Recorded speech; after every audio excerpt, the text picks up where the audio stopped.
Welcome to மைதிலிஸ் kitchen. இன்றைக்கி எள்ளு பொடி எப்படி பண்ணுறதுன்னு பார்க்கலாம் வாங்க.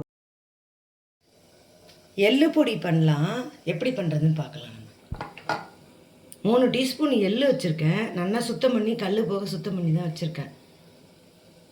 கடலப்பருப்பு உளுத்தம்பருப்பு ரெண்டும் சேர்த்து 1 டீஸ்பூன், மல்லி 1 டீஸ்பூன் வச்சுருக்கேன். 3 மிளகா எப்படி வறுக்கிறதுன்னு பார்க்கலாம் வாங்க. அடுப்பு பற்ற வச்சு இழுப்பச்சட்டி வச்சுருக்கேன். முதல்ல எள்ளை வறுத்து எடுத்து வச்சுக்கிறேன். எண்ணெய் ஊற்றாமல் போடப்படன்னு பொடிட்டு அப்புறம் எடுத்து கொட்டிக்கலாம்.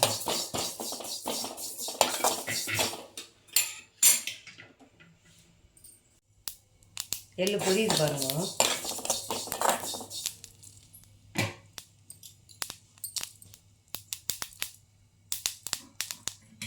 எள்ளு நல்லா பொரிஞ்சால் தான் நமக்கு நல்லா இருக்கும். நான் வறுத்துன்ட்டேன், இதில் போட்டுடுறேன். இப்பத்தி வச்சுருக்கேன். சொட்டு எண்ணெய் ஊற்றிக்கிறேன். கொஞ்சம் சுடட்டும் சித்தை இதில் போட்டுக்கலாம். அப்புறம் மல்லி கடலப்பருப்பு உளுத்தம்பருப்பு போட்டுறேன். இப்போ இந்த மிளகா 3 போட்டிருக்கேன்.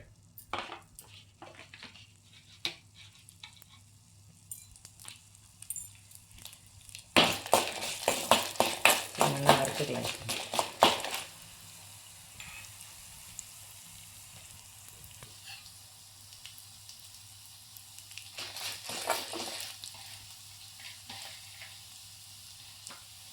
கொஞ்சம் கருவேப்பிலை போட்டுக்கலாம். எல்லாத்துக்குமே கருவேப்பிலை போட்டுனா நல்லது. அதனால் நம்ம வறுக்கிறப்ப எல்லாத்துக்குமே கருவேப்பிலை போட்டுக்கலாம்.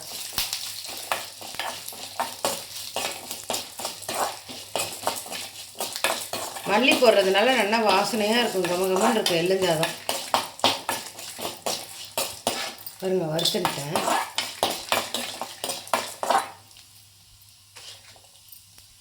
இப்போ அடுப்பை அணைச்சிட்டேன். இப்போ எல்லாத்தையும் ஆற வச்சு நம்ம பொடி பண்ணுறதை பார்க்கலாம். இப்போ வறுத்ததை இதில் போட்டுட்டேன். இதை ஒரு ஓட்டை ஓட்டிட்டு அப்புறம் நம்ம எள்ளு போட்டுக்கலாம். தேவையான அளவு உப்பு போட்டிருக்கேன். இந்த வறுத்த எல்லையும் இதில் போட்டுடுறேன். இப்போ நல்லா ஒரு அடி அடிச்சுக்கிறேன். நம்ம